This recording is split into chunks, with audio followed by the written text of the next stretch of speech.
I have a story and I want you to give me some advice on what you think you would do in this situation, what I should do. A lot of you don't know this, but before I started college, I was living with my dad on the East Coast. My dad got this like incredible opportunity to get a job and I felt like he needed to do it, so I was like, yes, go do it. But that meant I was no longer going to have a place to stay and I couldn't afford to get a place just because of like going to school is expensive and I didn't qualify for any tuition assistance or anything. So my estranged mother found out, my dad told her, and she basically said like, my job will cover your tuition expenses and you can come live with me.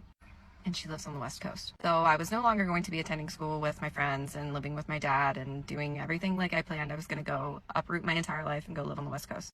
Whatever. Thought it's a good opportunity to get away from my really terrible boyfriend that I had at the time. And I basically use it as a new beginning. I'm going to stay away from like really crappy boys and I'm just going to go and live my best life, get my degree, and I'm going to apply for a scholarship to try to get back and go to school with my friends. But quite literally the first day that I'm there, as I'm getting out of like the taxi and stepping into my mom's apartment complex, I run into this guy. Actually, he runs into me like in a hurry, knocks me down, all my stuff like flies out of my hands. He just kind of looks at me and then doesn't say sorry, nothing. He just takes off. I had literally just said I was going to stay away from crappy guys, and the first guy I run into like a billion miles away is a crappy guy. I brush it off. I go inside. Luckily, I don't have to deal with my mom much because she is a flight attendant and she's just like never home. This guy that like knocked me down as soon as I got there, he lives in the apartment complex. And not only that, when I start school, he's in numerous of my classes. And because he's kind of a slacker, and I signed up for extra credit, I got assigned him as a tutoring program. And then to top it all off, we get put together for a group school project. And I think I forgot to mention that